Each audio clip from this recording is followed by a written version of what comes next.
Hello again. Welcome to Needing a Meeting 2.0 Saturday Live. Going to try again for some content that will not get a copyright strike, even though I am not monetized and I was within fair use guidelines. I will be disputing that so that, and I will be contacting the copyright owners to let them know my intentions for this, sharing this video, because it looks like it's really good stuff and I'd really like to share it with the world, at least my little corner of it. Hello, Steve. Okay, How are you? I'm pissed. Well, let's get it all out before we start this other video Oh, here. you can go live? Are you We're live live. yet? Yeah, we're Oh, live. okay. All right. Yeah, That's what I wait. from here on, I would appreciate it if you would let me go on, and then Absolutely. yeah, because I thought I was going and we weren't. So just one too many things in my little OCD brain and ADD addled brain. It's off course. Hello, Cosmic Christie. Welcome back. Between my defibrillator shocking me and gin damage, I'm surprised I remember anything at all. Right on. All right, there she is. Hey. All right, we're gonna try this again, but this time with a different video. Last weekend, I did Peter Monn's recovery story, and so I'm going to do his recovery and relapse story that he did 2 years after Having Coming trouble in and hearing out, you. Carol. that. Okay. You're garbled. How about now? Yes. You're good. Okay. Yeah, so I'm going to just do another Peter Monn reaction video and then see what I can do to contact the copyright owners and see if I That can. was getting so good already. I know it was. I was seeing if I can get permission to get what I already have permission to do under the fair use guidelines, but nonetheless. Right. Yeah.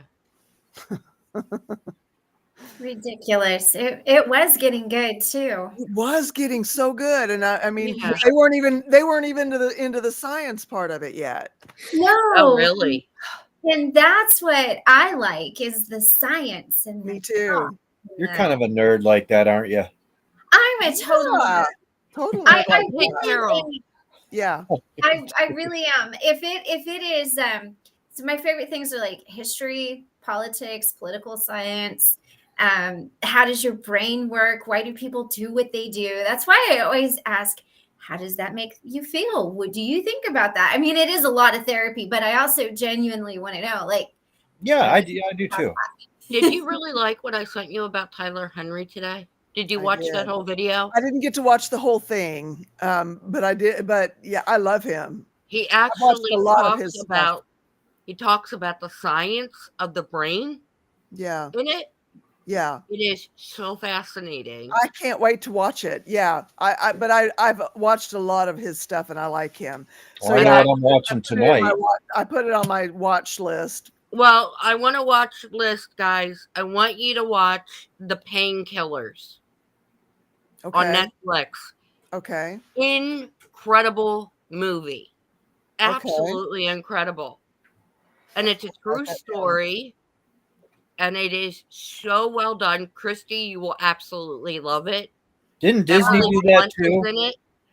She plays this woman, and Catherine O'Hara's in it. And what an amazing story. And it's real. It really happened. It goes back to 2011.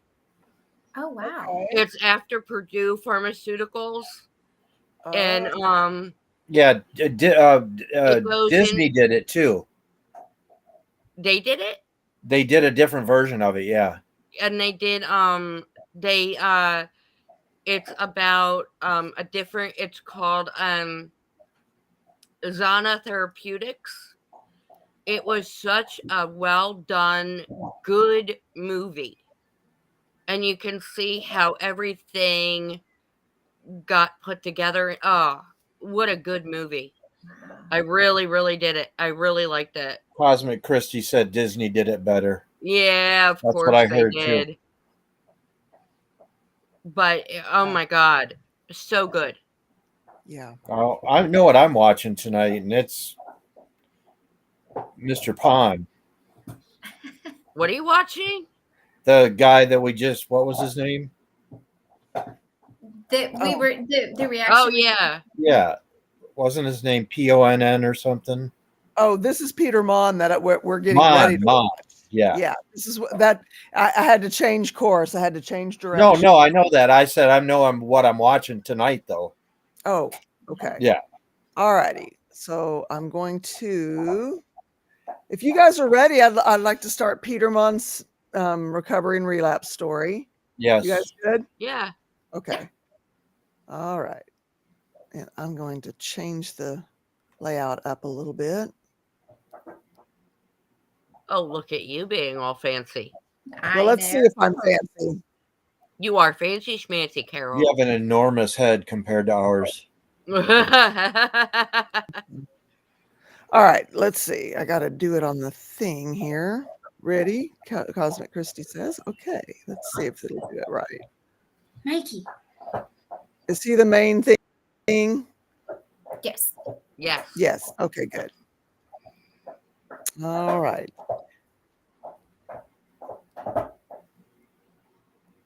And here we go.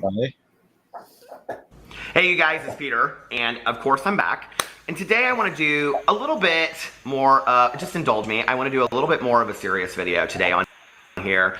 So I'm not going to do my and flipping fans and all that kind of stuff. And every once in a while on this channel, I like to talk about things that are very personal to my heart, very, I think, important, and things that I think that we need to discuss in the world.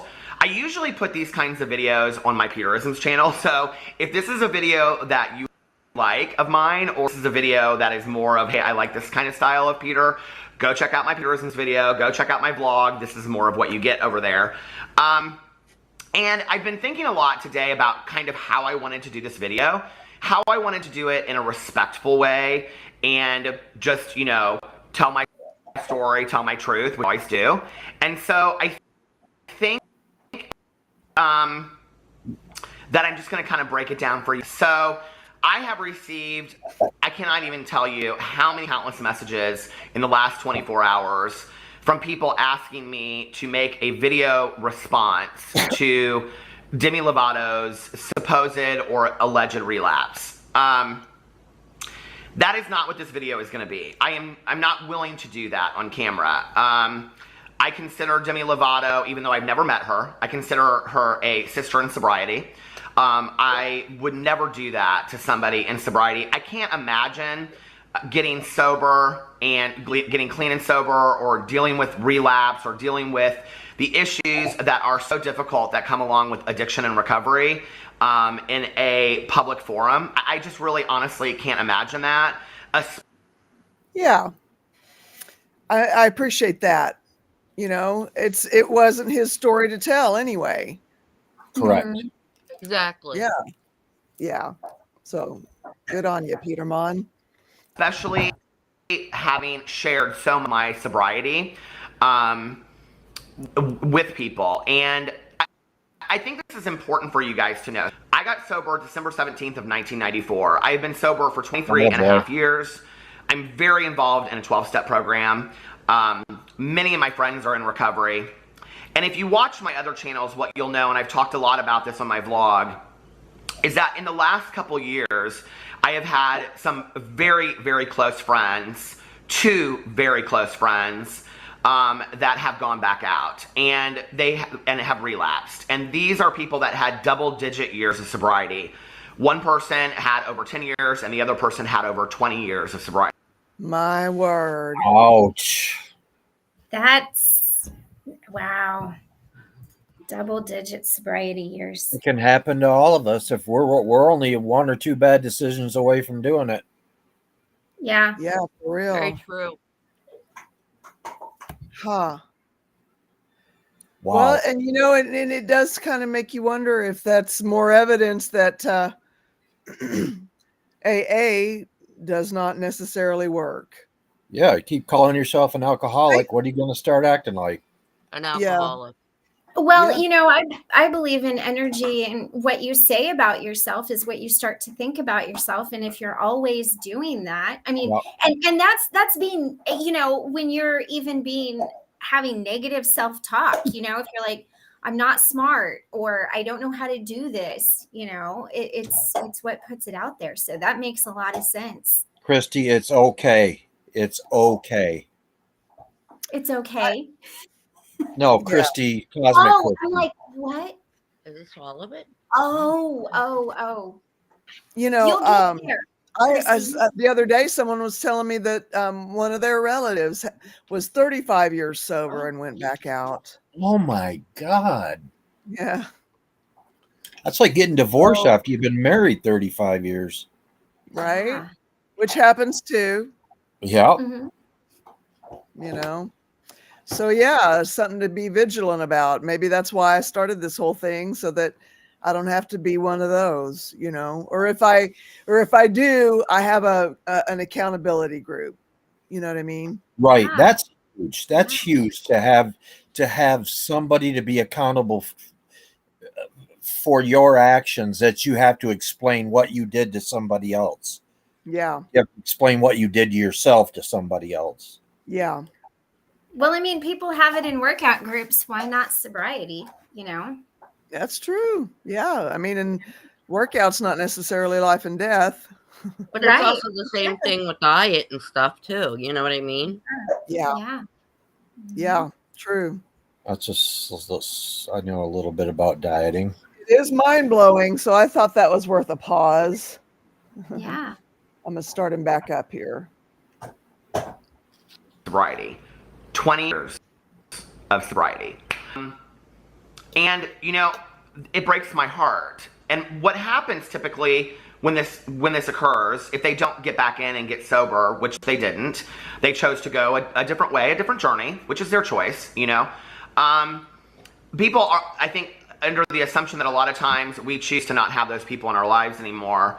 The reality is, even when I've reached out to them or tried to have relationships with them, I haven't heard a lot back in response, you know. So those people, it's just kind of like, it's hard, you know. It's like you're grieving the loss of this friendship that you've had. I also know that I'm not God, so I don't know what somebody's path or journey is. I don't know if their path or journey is for them to get sober, or for them to find spirituality, to go to church or a Buddha or Buddhist temple. I don't know what their journey is, okay? And that's not my place to say. All I know is that my place is to take care of myself, to be the best example that I can be of what my sobriety looks like, and to share my experience, strength, and hope with the world. I like That this being guy. said, I've shared a lot story, as she has, and I have talked a lot about my sobriety on here. I'm not above picking up. I'm not above relapsing. It could happen to me today. If I don't keep myself in check and do the things that I need to do, this could be my story. And to think about all the people that have reached out to me, and I'm not even anywhere near on this public level, all the people that have reached out to me, you know, through the last 2 years since I've been sharing my story, and have said, you've helped me so much, or I went into treatment because of you, or you've helped me with a family member or a spouse or a boyfriend or girlfriend or whatever. You know, to know that I had done all that and then I myself went back out, I think. You know, I was just thinking about something. I want to keep this this platform open for private meetings too. We don't necessarily have to post everything on YouTube to have a meeting. Oh, You know what I right, mean? right. Right, true. You know, if one of us is close to that edge or has gone to that edge, you know, we don't have to publish it to the whole world. No, we got We can Facebook just Messenger, and we come can. into Restream and have a meeting without going live. You Right, know, right. Mhm. so that's the We thought. can do Zoom. Yeah, we too. Absolutely. Any of that. Well, and I This think is, that's beautiful. you know, this is a sobriety group. It's a recovery group, you know, and we're committed to being that in each other's lives in that way. And so I just kind of wanted to put that out there. And I think each one of us brings something different to the table, and each one of us gets something different out of it. Yeah, for real. Really, we do. Yeah. Yeah. Guys, I apologize. I'm not eating in front of you, okay? That's fine. So- Yeah, no worries. Rich brought No me my worries. dinner, so I can't really walk into the kitchen. Right. Yeah, no worries. Enjoy your dinner. Yeah. We'll be here. Okay, and back to Peter Monn. Would be really tough, you know, on top of all of the pressure of all of it, okay? So out of respect of that, I'm not going to talk about that issue, but I do want to talk about what I think, like what happened to me yesterday with all of this. And it's important for me to share that I had heard about Demi Lovato, and I like read an article, I think on TMZ or something.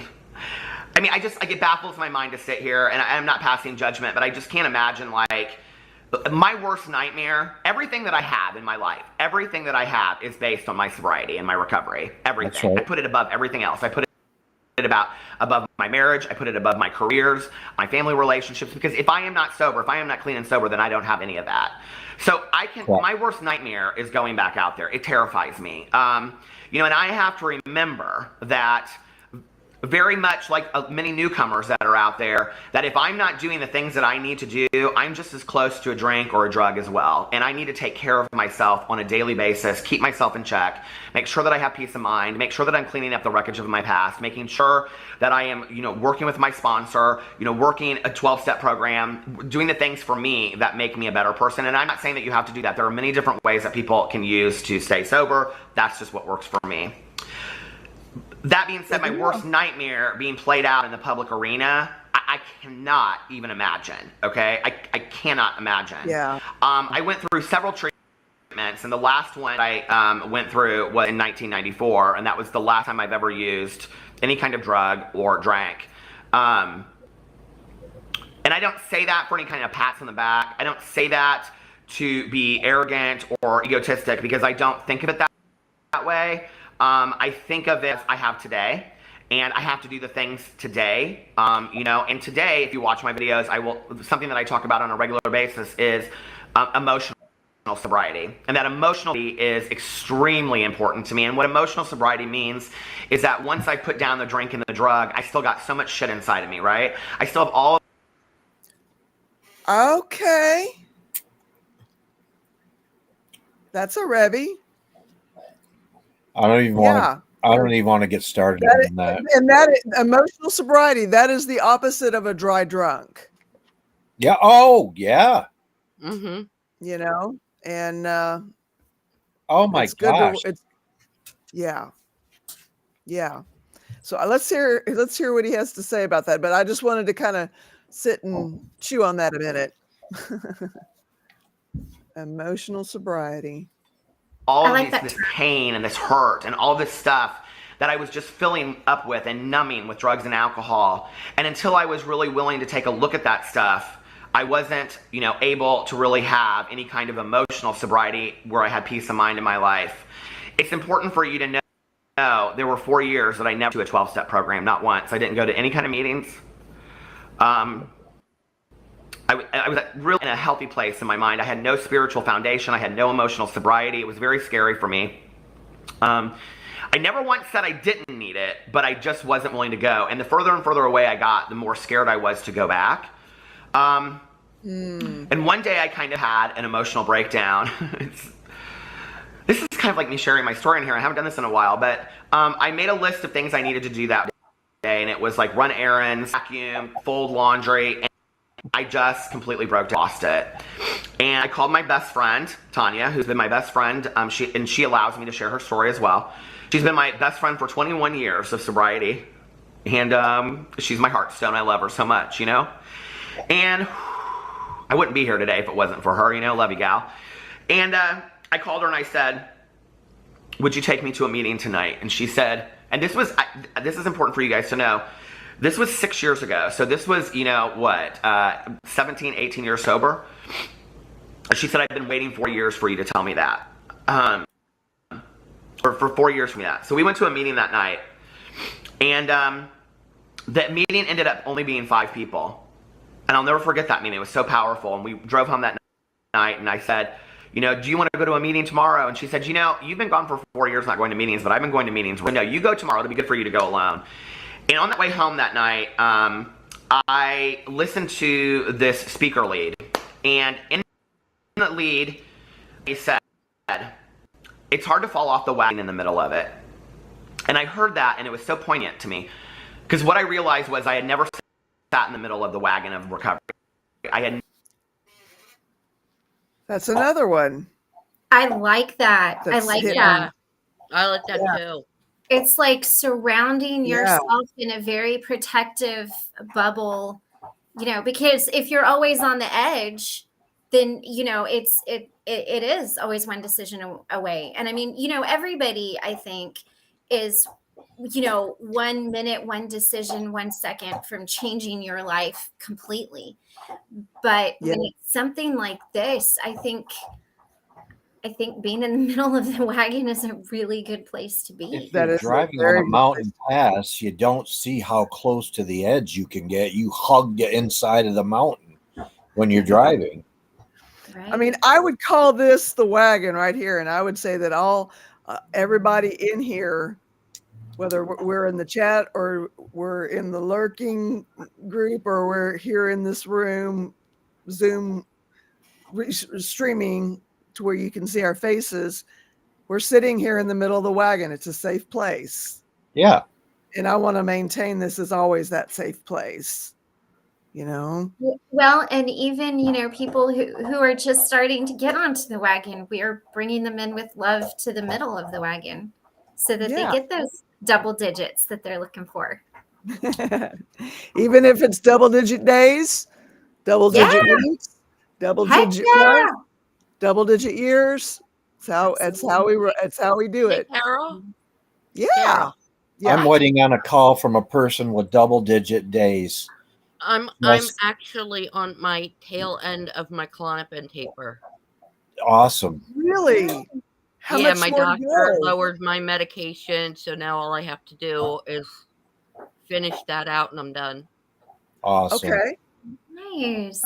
Okay. I mean, it's been since July, Yeah.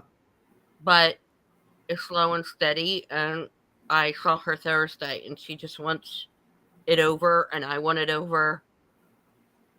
So I'll be done it before the end of the year. That's amazing, Karen. That is so awesome. That is amazing. I know that's got to be a beautiful light at the end of the tunnel, doesn't it? How does Rich feel about all of it? What do you mean? How does he feel about you? I mean, is he getting excited like you are? Like, is he treating it like a victory for himself as well as you? Because it is. No, because he doesn't understand it. Okay. Really? Well, that's no, okay. He doesn't understand it.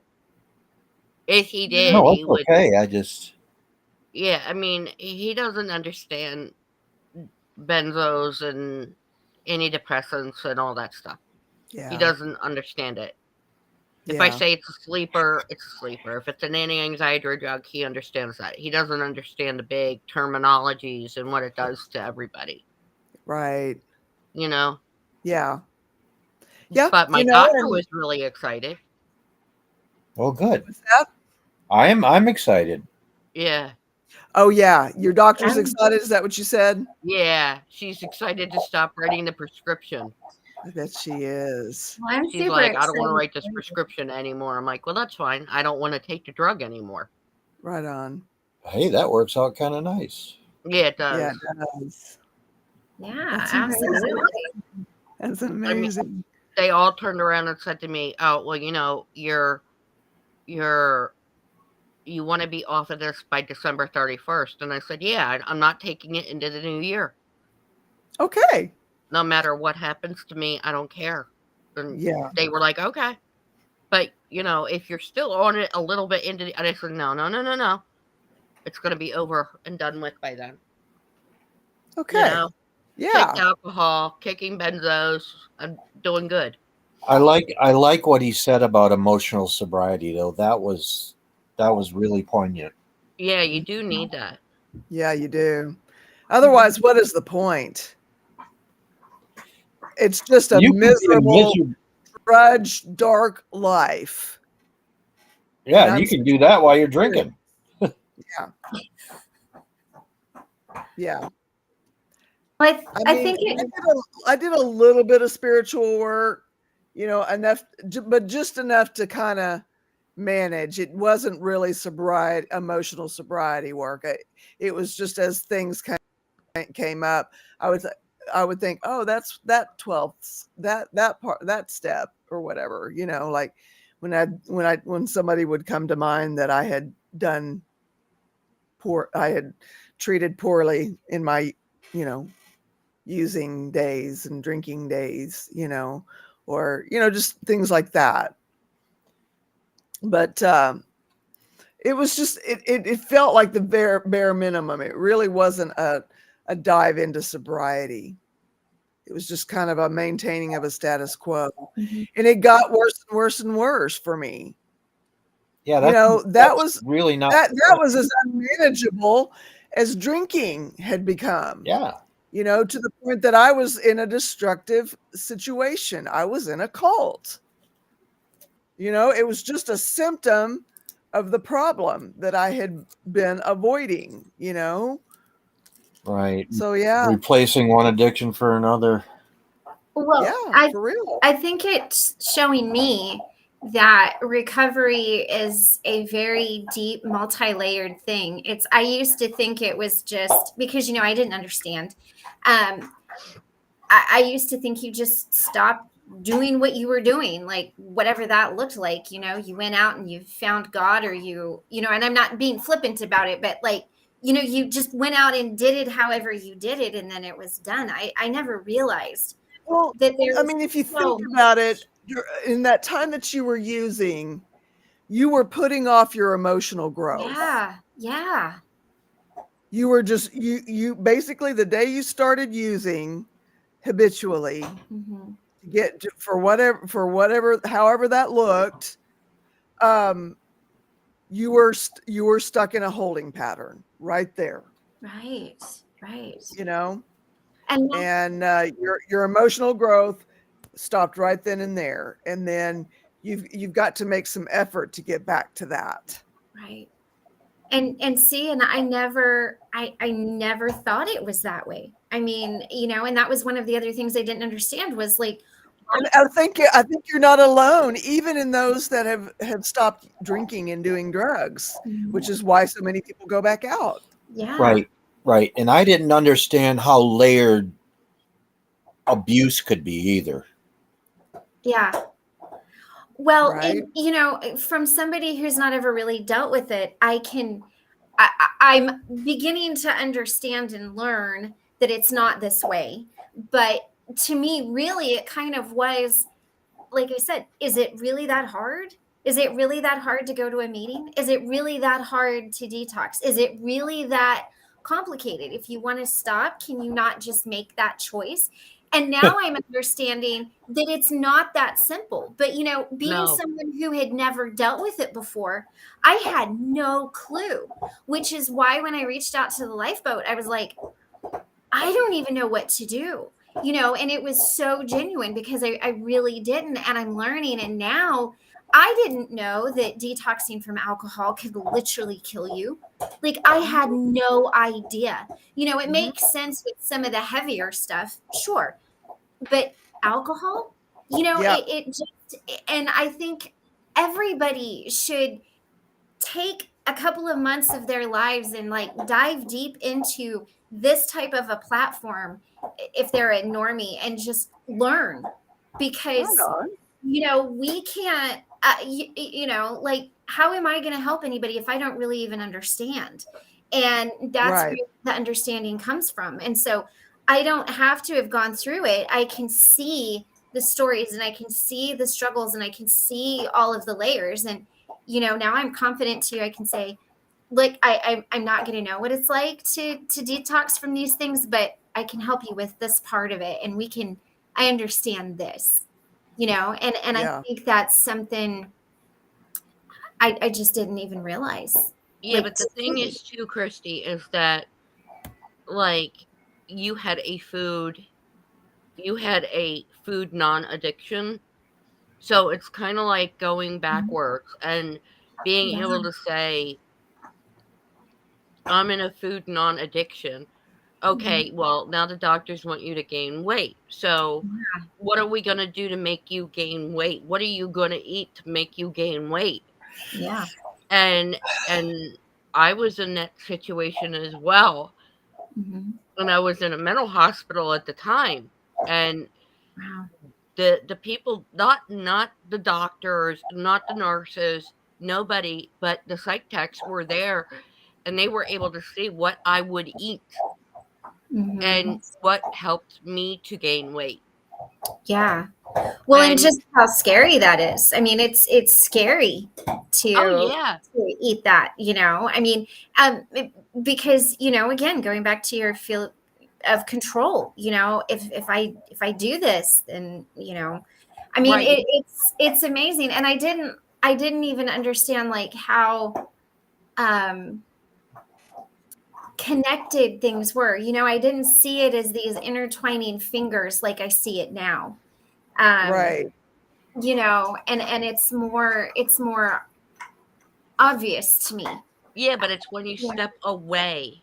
Yeah. And you're not in that anymore. You can start to analyze and dissect everything that you were doing and go, well, I did this, I did that, da da da da da da da.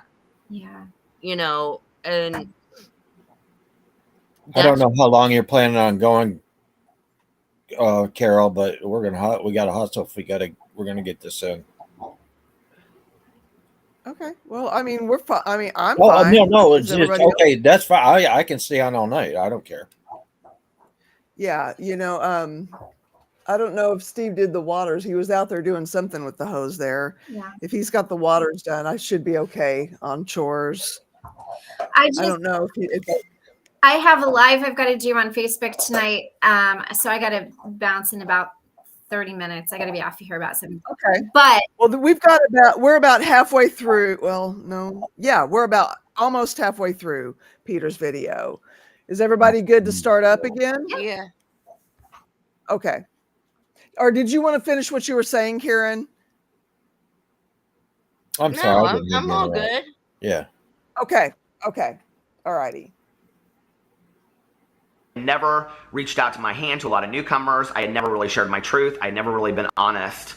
And I went on this journey of owning my truth and being completely honest in and out of the rooms of recovery and really telling my story and telling my truth and owning it and really working on my shit. That painful shit like been eating at me alive for at that point 17 to 18 years of my life and so many years before that. And I was done being in pain. I didn't want to be in pain anymore. And see, one of the things that we don't tell you is that there are a lot of people out there that are sober, that are clean, that are really struggling inside. They're really hurting inside, see, because we get clean and sober and we do the things we're told, but sometimes we don't know how to get honest even with ourselves. And the honesty piece is really, it's important, which is why honesty and integrity is important to me today, you know? I'm no better than anybody else. And that's important for you guys to know, right? Sometimes it doesn't really feel like I have just a couple years because I've just been working as hard as I've been working in the last couple of in my recovery, but there were many in between that I didn't. So yes, I think that relapse is very, very real for a lot of people. I think that it can happen to anybody. Yeah. It's a blessing that it didn't happen to me. I don't know how it didn't happen. I was around a lot of alcohol. I was in and out of bars. I was around a lot of, you know, illicit drugs in the 4 years that I didn't come to meetings, but somehow I didn't pick up. I don't know how that is. And I can only believe that that's what I choose a God thing. But I started doing things different when I came back in. And I started to take my sobriety extremely seriously, even more so than I ever had before. I'd always been, even standing in a bar, if somebody said, hey, do you want a drink? I'd say I'm sober. I've been sober, you know, for a long time. Always been honest about that. That's really my safety guard. I never hid from that. I think it was important for people to know. I've never relapsed, okay? But that doesn't mean that it can't be a part of sobriety. I know people that have relapsed after 5 years, after 10 years, after 15 years, come back in and gotten sober again and now have 20 plus years of sobriety. I know people like that. I know people that you would never know had relapsed a million times. My mother got sober 6 months after I did, and we had an amazing relationship as a result of her sobriety. After she passed away, I found all of her tokens that she had gotten through the years. You get, on certain sobriety birthdays. And in there I found that she had about 10 or 15 start over tokens that I wasn't aware of that she had gotten before she ever had her first sobriety or her first date clean and sober. And I never knew that. I never knew that my mom had gone to a lot of meetings, tried to stay sober and couldn't. Oh, wow. And it's hard. It's so hard. And the reason that it's hard is because it's a disease. And this is important to me on many different levels, but I want to tell you what happened yesterday. So I heard about Demi Lovato, and I was very sad. I thought, oh, wow, this is tragic, I'm a true believer that when you're in the middle of the greatest tragedy in your life, look up and say thank you, because you're about to learn a very valuable lesson, or you're being put in a position to have a life-changing moment.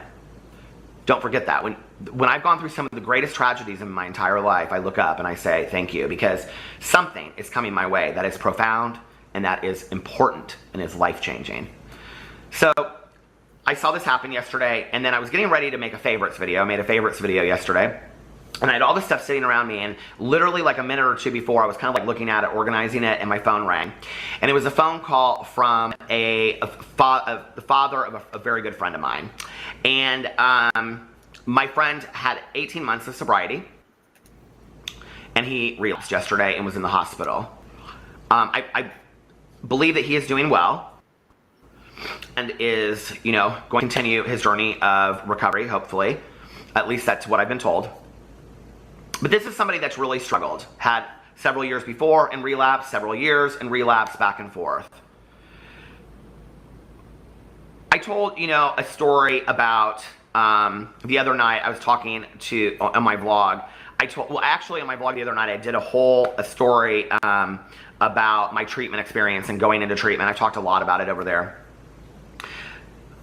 I worked in treatment and I went to treatment. And at one point in treatment, I had a patient who passed away from sudden sniffing death syndrome. He was huffing computer duster, and he was diving in and out of a pool, and he went into cardiac arrest. Oh my word.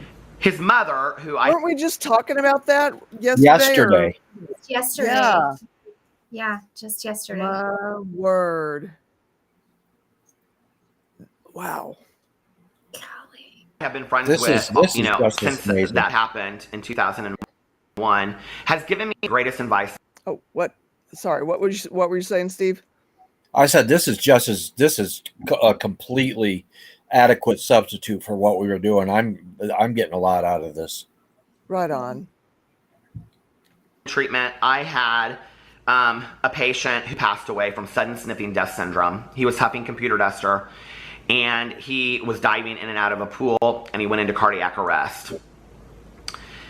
His mother, who I have been friends with, since that happened in 2001, has given me some of the greatest advice in my entire life. And I remember when my mom passed away, people were telling me, you need to move on, you need to move on. And I called her up and I said, people keep on telling me I need to move on. And she said, you know what? That's bullshit. Total. You can't move on. You can only move on when you can move on. And nobody gets to dictate that. Right. Especially a parent or someone that you love. Yes. So that's the same person that think drinking is a moral thing. Yeah, that's right. It's not. It's not. When my father passed away, it was, whoops, I don't know what I just did. You're fine. I can still see and hear you. Oh, okay. When my father passed away, it was, it took a lot for me to learn, how to recover out of it, Sure. Yeah. And that's what I had to do. There was just I didn't come to terms with his death until I did my interview on the lifeboat. Really? Really. And that was 9 years to the day. So, Wow. because of that it was hard on me, Yeah. So I don't think that there's a given time of No. when we can do what. How dare people say and nobody else gets to say no? what that time is or should be. How Nobody. dare somebody tell you it's time? Yeah. I mean, I was so close to my father, and losing him was like, oh my God, I lost my arm. I lost everything. Yeah. And my mom still hasn't moved on. Right. And I feel bad for her, and I try to help her, but Yeah. it's all in your own time frame. Nobody can tell you what that time frame is ever. No. It's one step at a time. And my aunt turned around and she said to me, like, not maybe 2 months ago, your uncle passed away 25 years ago, and I'm over it. Well, hello, but you're Goody gumdrops for you. yeah, and she moved on easily because she was just able to do it. My mom's not able to do that. Right. Some people just can't deal with it. That's right. And and they should be given the respect and the space to do whatever they've got to do to get wherever they need to get. And if it's they never get over it, they never get over it. That's nobody else's business. Well, the whole thing is, I mean, my mom and dad met when she was 18, he was 17. They were married for 52 years, dated for 4 years before that. That's 56 years together. Yes. And when he passed away, he passed away. Seventh son, I'm sorry you were told that. Whoever told you that can go themselves. Disconnect. That is abhorrent. That is absolutely unexcusable. It is. I am so sorry. Because, I mean, well, most of you don't know this, and this is in no way comparing to anything. I had to put my dog down on Thursday. And what dog? Snickers, not Sweetie, Snickers. I had him for 13 years, and he was just eat up with cancer, and it was time. And my husband was in Alaska, and we took him outside, laid him down on the grass. Like it was a beautiful, beautiful way to go. But I mean, I literally would probably not handle it well if someone told me it's just a dog, get over it. And so for someone to tell you that you've been grieving your wife for 4 years, move on. No, you don't need that negativity in your life. Bring out your inner habit rage. Seventh. No. I'm not advocating violence, but I mean that's someone that you love. Yeah, that you built a life with and a home with, and But I also look at those 3 words, like get over it. I've spoken to Steve, and he has a very gentle, humble, giving heart, and I can't imagine somebody saying that to him. Mm-mm. I mean, three words, get over it. The worst 3 words put together ever in the history of words. It's true. Yeah, it's true. I mean, Rich's stepmom, when I OD'd the last time 15 years ago, she called me at work and said, will you just get over it? Mm-mm. How do you get over that? You don't. Yeah. Obviously there's an issue. You don't ever really get to be the same person again. You can be yourself, and you can learn to cope, like Christy said. You can learn to live with it in your own time, but you don't ever get to go back to being the person that you were when that person was with you and alive. No. Exactly. No, that relationship doesn't exist anymore. Well, that part of you doesn't exist anymore. No, I mean getting to have that relationship with that person. Yeah. So, but how dare anyone tell anyone it's time to get over it? Yeah. Well, No. and he said, what is funny, as soon as I got rid of the woman in my life that wanted me to move on with her, I stumbled onto somebody, tell me something I'm willing to entertain. Well, first of all, a woman that comes into your life, in my humble opinion, and is like, move on with me, be aware. Run away very fast. Yeah. Not a good Don't situation. walk, run. But God, love your heart.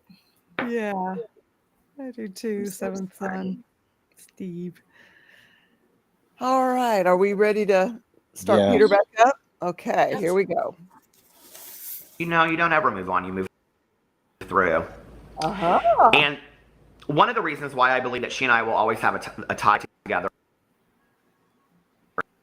is that the day that they rushed into the hospital, she called me. And I happened to be the counselor, and she called me and she said, I need you to come to the hospital. He is here. And I went in, and I'll never forget that day.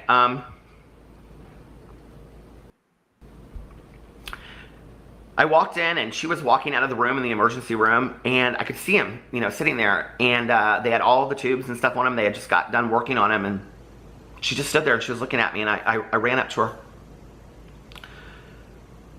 And there he was, you know, he was gone. And she said, you know, the disease was just too strong for him. The disease was too strong for him.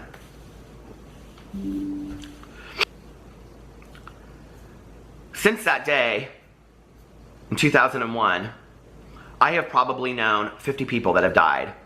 Yeah. Personally, more so indirectly, that have died from the disease of addiction. Yep.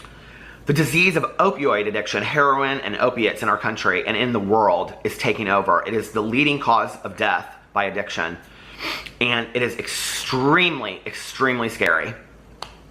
It is very important for me that people understand that this is not choices. This is a disease, okay? And I'm not in a position to debate this, and I'll explain to you why in just a second. But yesterday I was on having this whole situation happen, and I was having a hard time getting my videos. Kind of was like, I was in my head thinking about all this kind of stuff yesterday with my friend. And so I tweeted out, every day I wake up so grateful for my sobriety and my brothers and sisters in recovery, but sometimes I hate the disease. It takes the best people. I'm tired of losing friends. Yeah. And I got a response to that tweet. And it was, well, if they died, it's because of their bad decisions and choices. Oh my God. Nobody forced them to do drugs. There's consequences in this life that you have to pay. And if people decided to choose the wrong way, it's their problem. Now, it's important for you to know, I rarely get messy and clap back on Twitter. That's not who I am, so I rarely ever do that. But yesterday I chose to respond, and I said, because the issue of addiction is so personal to me, I'm going to educate you. It's ignorance like this, not people's choices, that kill them. Addiction is defined by the American Medical Association as a disease. And I went in here and I linked the diagnosis by the American Medical Association on addiction being a disease, and I would like to read it to you. Although some overall trends are encouraging, millions of Americans engage in patterns of substance use that are harmful, and a substantial proportion meet diagnostic criteria for substance use disorders. Substance use is a leading cause of morbidity and mortality. Addiction now recognized as a chronic disease, attributable in part to long-term changes in the patterns of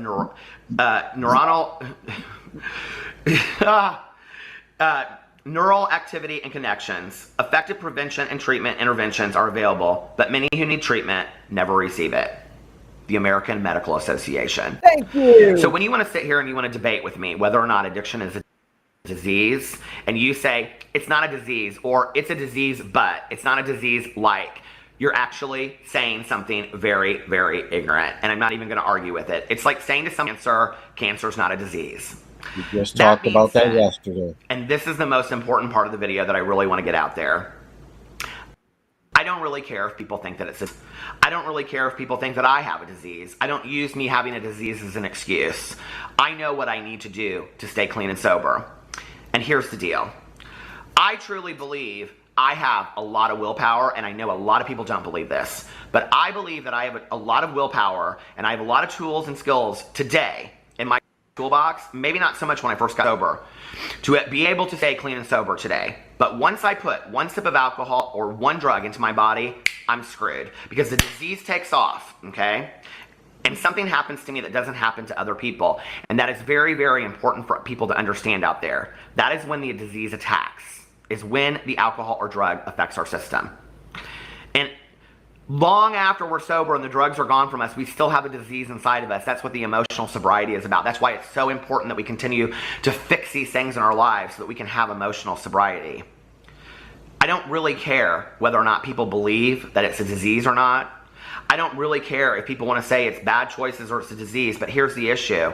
As long as we continue to believe that it's just choices, we are stigmatizing people that have addiction issues, that they are actually bad people trying to get good instead of sick people and trying to get well. Thank you. As a classified disease, it means that there are treatment options, medical treatment options out there that some insurance companies will pay for, and that there are some options, some money options out there, not by insurance, that will pay treatment because it is a medical disease. This is important to understand.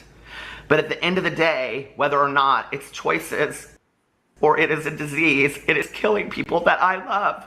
Yeah. And I lose any more people. I don't care. I don't care what you think. I don't care if you believe me. I don't care if you believe the American Medical Association. It doesn't matter. We have got to stop debating and arguing whether or not this is a disease. Yeah. The reality is we have to come together and love these people until they can love themselves, help them to suffer consequences, give them tough love, and love them enough. Maybe they will want to stay clean and sober. I love you guys, and I will see you tomorrow. Bye. Love you too, brother. Yeah. Well said. You know, I don't know what tough love is supposed to look like anymore, but I think that it just needs to be love, and we need to let our heart be our guide. Tough You love know? is something you use when your kids aaren't getting good grades in school. It's not to be used for It's not addiction. to be used on a disease. Yeah. I was not aware that the AMA had No, classified nor was alcoholism or drug addiction as a disease. I was not aware of that. So good to know. It is. Very Mhm. good. Well, another while note. we have a pause, I am going to bow out. I have to get ready to go do my other thing and get my studio set up. Okay. So it's good to be here and love you all. Love you Thank too. you. Love you too, honey. Good stuff. I Very look good like a big stuff. pink blob with a head. No, you don't. You look like a Yes, I Unabomber. do. What? The You Unabomber. don't. No, you Oh yeah, don't. the Unabomber. No, you don't. That's a private joke with us. Oh, No, we joked about this before. Yes, we did. I just live in hoodies now to protect my ears. okay. Okay. It kind of sucks. Yeah, it does. Yeah, it does. Yeah, it does. But just think, next week, I will be smiling with a grill of teeth. Yes, Oh, I you can't. will. I love it. I love it. Tuesday, we're so 2 much. days away. Yes, we are. I'm 2 days excited. away. A I'm week so from Monday. excited. A week from Monday, I get a full knee replacement. Oh, No wow. way. Are you excited? No, Why? because it's a really painful recovery. Okay. Well, you can look at it as a really painful recovery or a step forward to It your is new a heart. step. It is a step forward. It's the See, the only you're taking obstacle the I've got in negative. my way. You're taking a negative and you're putting that in front of a positive. You can't do that. I'm looking forward to it too because of that, but How long will you be in the hospital? depends on if they put me in treatment rehabilitation, which actually I think I might prefer, because that way, because you can't do Anything. it at home. You just can't do it. And you live like out in the sticks. Not too bad. I'm an hour and 20 minutes away from Henry Ford Hospital. So are you going to be Nice. getting the surgery at Henry, and then I have to. get, if I got a cold, I got to go to Henry Ford because of this thing. yeah. Well, is the rehab center there? I think it's at one of the satellite Henry Ford, like big hospitals will Yeah. have Henry Ford, the West Bloomfield branch, the Detroit main campus, the Flint branch. I have to tell you, I was on YouTube the other night, and they were doing there's a show on YouTube that actually shows all of the goings on in Flint. Oh, really? Yeah. What's it? It was that a guy driving and just narrating? No, like they were talking about the Flint Police Department and crime and all kinds of Netflix stuff. had It was a really show on it. interesting. Right on. Yeah. Netflix had a whole documentary on my town. Did they really?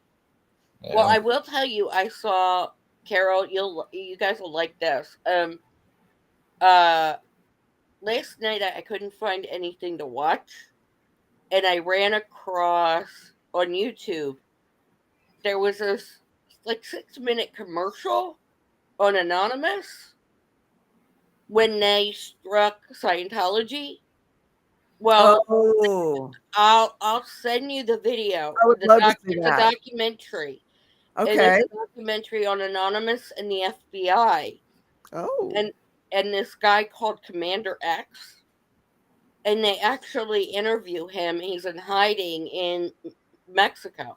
Good place And to he's hide. written books and all kinds of stuff. But how this little idea of 4chan, that's what it was originally called, Okay. blossomed into Anonymous, and how they figured out what masks to use. Will you send it to me as well? Yes, I will. It was really interesting. I thought it was like crazy. Can I ask a dumb question? Sure. Is this the same guy that made the documentary that we didn't get to watch? What? No. Okay. Does this guy have anything to do with that? No. Oh, okay. No. Different people. The cool part about it is that they focus in on Scientology. Yeah. No, I meant the one we didn't. The one she got copyrighted for. Oh no. Yeah. No. Different guy. Different guy. Yeah. Okay. But it was really, really good. And then I watched it last night. I was really surprised. What's the name of the channel? Do you know? Let me get my phone. I'll tell you right away because I saved it. Because I wanted to send it to y'all. I'd love to see it. But I wanted to talk to y'all first. And I wish I had been. Because it's driving me crazy. Well, I know you haven't been because you haven't been returning my calls. I haven't talked to anybody lately. I know you haven't. I know that's when you get in your ear canal. Well, my ears are a disaster case right now. And I wish. But your nails look good. Yeah, I got them done yesterday. I like them. I think they're pretty. I think so too. I went to the salon that's like down the street from my house. I just got my man card taken away, by the way. Your man card? No, you didn't. For saying your nails look good. Oh, stop it now. No, I know. I gotta find it. Okay. Hold on. Okay. While we're waiting, Carol, how do you want to do this tomorrow? Can these guys come on too? Yeah, if you want them to. Yeah, I would love for them to be on there. Okay. All right. I sent it to you. Okay. Carol. Now I gotta send it to The question you do not know the answer 2 prior to asking the question. Yes. Yes. Yes, yes, yes. Okay, uninformed question. What? Seventh Son says the only dumb question is the question you do not know the answer to prior to asking the question. All right, I got it, Karen. Okay, sounds like I got it too. Oh, I've been talking to Risa a lot lately too. Oh, have you? I love her. She is so hilarious. Sweet. And so she's so matter of fact hilarious. I don't think she realizes how funny she actually is. Oh, I don't think she does either. Oh, the first thing is 13 minutes long. I'm sorry. Oh, okay. Yeah, she'll say like, "Yeah, the guy hit me over the head with a copy machine," just with a monotone voice. It's yeah, she's really funny. really funny. I like her a lot, and she's so nice when she messages you back. Like Yeah. she really appreciates you being a person that takes the time to send a message. And she does answer you, which is kind of cool. Oh, whatever. What? Seventh Son says, "We'll keep your man card. We will keep You're your man just card." on probation? No. Come on. Stop it, Seventh.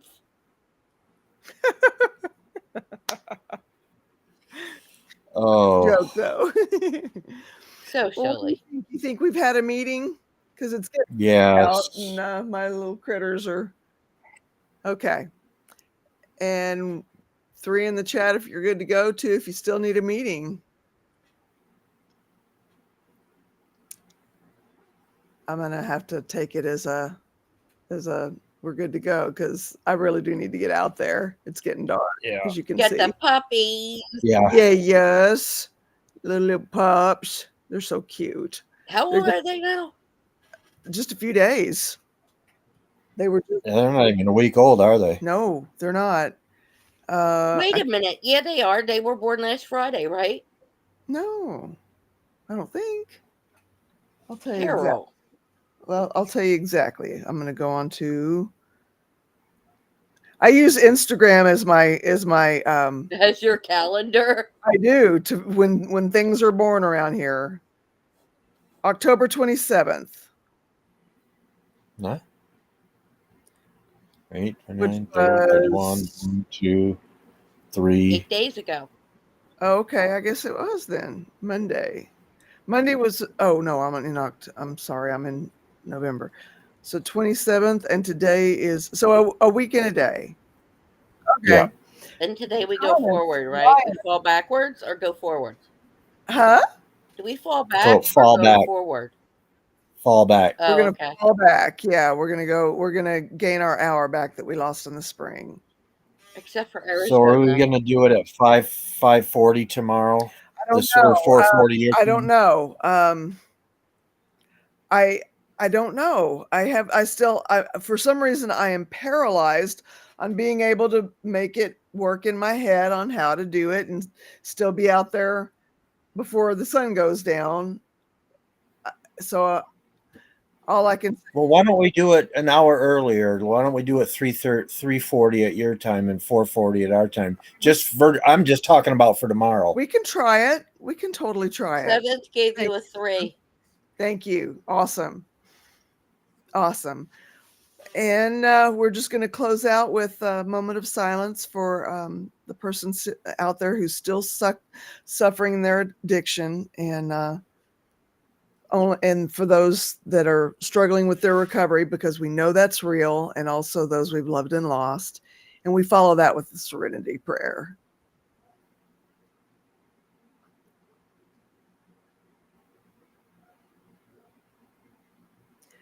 God, grant me the serenity. God, grant me the serenity. To accept the things I cannot change. To accept the things I cannot change. Courage to change the things I can. Courage to change the things I can. And strength. And wisdom to know the difference. and wisdom to know the difference. Amen. Amen. Amen. All right. Well, I love you guys so much. That moment of silence was extremely poignant for me because after hearing that guy's video, Yeah. that Peter Monn, Yeah. Yeah. because I know coming up on 50 people who've known personally that have lost. Yeah. I've lost a lot of people I've known through the years, a lot, to that very thing. One man, he was one of the roommates to Luke's dad at one time, and he decided it was a good idea to go on a river float with just him and his cooler, and he ended up drowning. Oh, wow. Did they find him? I think so. I think they did. Yeah. Ugh. Yeah. All right. Anyway. So 3:40 your time, 4:40 our time tomorrow. Yeah, let's go ahead. So that's Sevenson. What time zone are you in? That's 1:40 his time. Okay. He's in Cali. West Coast? Yeah. Yeah, he's in Cali. So yeah, it'd be 1:40. Just an hour earlier is all. Just so you know, Carol's interviewing me and my wife tomorrow together. At 1:40 your time. I don't know why I was expecting him to answer me with his voice. And I'll try to get it scheduled early enough in advance that you can go onto my channel and check in case they're not sending out notifications, especially with the copyright strike now. They may really slow that down. No, they won't. They don't do that with the copyright strike. Okay. They never get them do all the that, time. and you can fight that because yeah, Aaron has fought a lot of that stuff on his channel. Yeah. And it just takes I think he said 60 days for it to pop back up on the channel. Okay. But it is fair use law. That's right. And I'm not making any money from it, even if it doesn't follow. You're losing money doing this. I don't know about that. Well, maybe, but I don't know about that. But anyway. Well, I mean, when you put the restream in and everything. Yeah, no, I am paying for that, and that's true. Anyway. But Mish mentioned to you about OBS. Maybe reach out to Aaron because I'm positive he would return your. I'm pretty sure they're pretty good about when they notifying you when you've had a copyright action taken against you, and then they tell you what you can do about it. So I'll go that route, and if I run into any snags from there, I may reach out to him or somebody else. He is always he always says that if you need help, he will help you. Yes. He is the one person that will help. SPTV community, though. No, it's not just SPTV. Anybody that goes on his show that watches his channel, he is more than happy to help. Okay. Well, if I need it, I will definitely reach out to him, or like I said, to somebody else who's been through the process, and but that's only if I run into a snag. Yeah. Okay, so we'll be on here at 4:41 tomorrow. Your time, East Coast time. And that's okay. So it's 4:40 East Coast time, 3:40 Central Standard Time, Central, yeah, 2:40 Mountain Time, 1:40 Pacific Time. Right. So Steve-O, 1:40, be here. Yeah. And you're Steve. Oh, that would be cool too to have him on. All right. Well, I'll have to see if we can make up tonight, because we fought earlier today, and he left the house, and he was not a happy camper. So, oh, please do. Yeah. Well, these things happen. Tell him I asked. Tell him I asked. I will. He'll be fine. All right. We always come around. We're adults. We're big boys and girls. Yes, right. Put our big times. Scary electricity you're using your time. Oh. I don't know what that means.